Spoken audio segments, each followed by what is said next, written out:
Thanks so much for clicking on this video. So today we're... Oh, come here. Oh, come here. So Benny's joining us for our video today.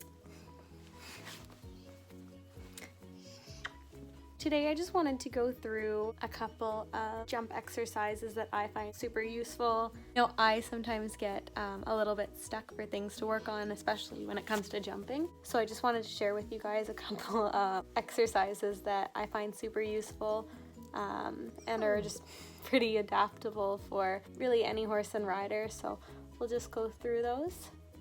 So the first exercise I want to share with you guys is really good and useful for having your horse keep a consistent pace. So you could see in that first clip, she took a bit of a longer stride in and changed her pace before the exercise. And here she's a little bit smoother because she was able to maintain that pace. Really, it's just a couple of one strides set up in a straight line. And then once your horse is comfortable with the striding, you can go ahead and raise the middle obstacle a little bit more, or the middle fence, sorry. I like to raise the middle one instead of the last one because then they're not landing the bigger fence and completely losing their brains. They do still have to pick up their feet. This one is a loop. You can see in the first video here, Finley does get 4 strides in it because she's just didn't quite read the exercise right. This one is really good for teaching your horse to be listening to where you're going over the fence, so you definitely want to be using your eye for this. Okay, and then once they're comfortable with both parts of the exercise, you can string them together, keeping the same pace around the entire exercise.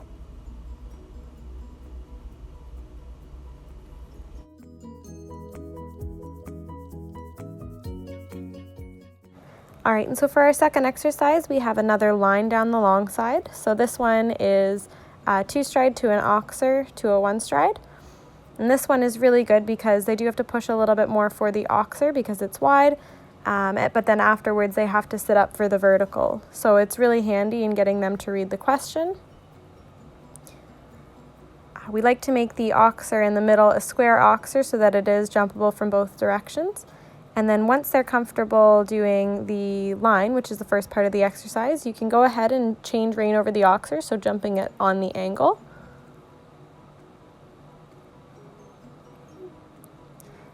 And then once they're comfortable with that part, you can throw it all together as a course. So you can do your line, and then you can change rein over the oxer on the diagonal. Once you're on the other rein, you can do the line and then finish over the angled oxer.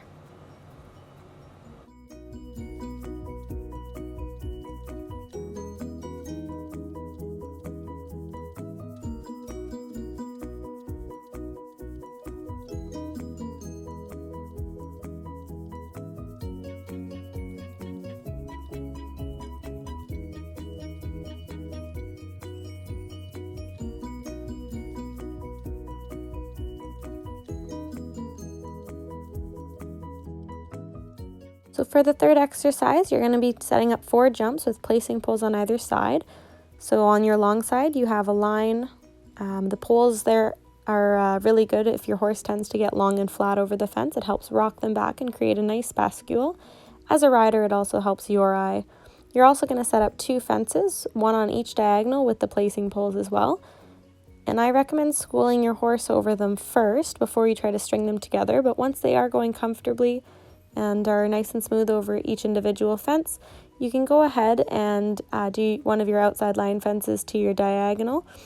So we're trying to make a bending line.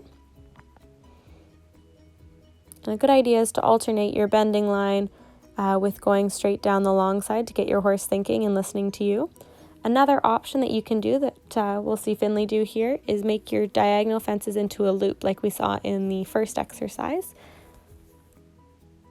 All right, so for the fourth exercise I wanted to share with you guys, you only need 3 fences. You're going to set up 1 on each diagonal and 1 on the center line. I've set up placing poles here just because Pippin does like to get long and flat when he's jumping, so they really just help rock him back. Okay, so you're going to start by schooling each individual fence. Make sure that your horse is comfortable cantering over the 2 on the diagonal and at least trotting over the 1 on the center line. Here I'm just going to be trotting Pippin into the exercise just because we don't have a lot of room for the turn. So if you have a larger arena and your horse is balanced, you can go ahead and canter that. Otherwise, I would just trot that turn. So when you're schooling those fences, you want to make sure that you practice going over your fence on the center line, turning left and right at the end. And then once they're going over nicely, you can go ahead and do the bending line from the center line to either of the diagonals, alternating which one you go over. And this exercise is really good because it has the horse think about where you're wanting to go and gets you using your eye.